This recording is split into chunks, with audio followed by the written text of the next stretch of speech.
Dear J. Joel, gigapos ang ako mga kamot og tiil. Gihubuan ko niya.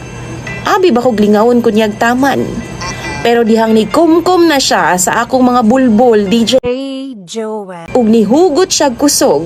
Tapos gilarot og dungan ang iyang gikumkum nga mga bulbol nako.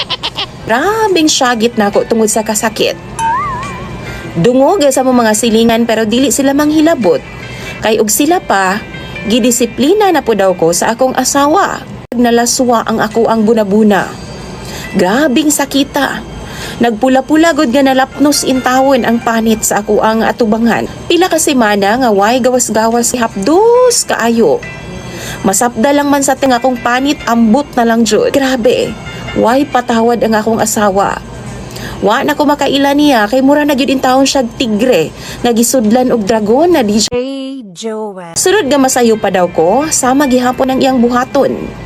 Kaya na ko'y halos gawas-gawas sa among balay. Kay bawal man ko, bisan mo tanaw lang sa babay. Bisan wa ko mag-chancing, butang-butangan na dayon ko ni Joel.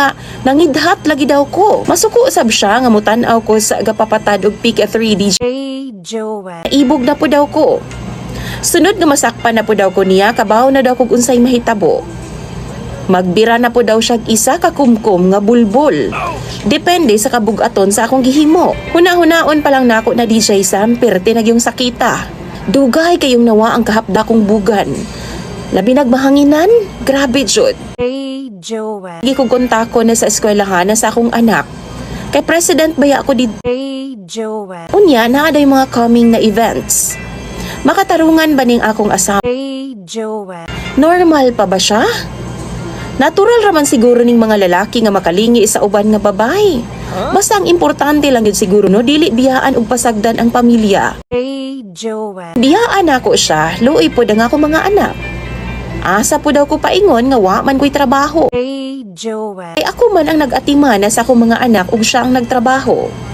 Sabot na na. Hey Joel. Kay kung siya pod, di man po siya mubiya na ako kay luoy daw ang mga bata mabulag sa amahan.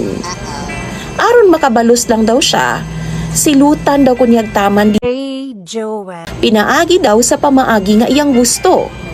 Sayang daw ang napulo ka tsansa nga iyang gihatag kung nga mauli ra po daw sa wala ang tanan.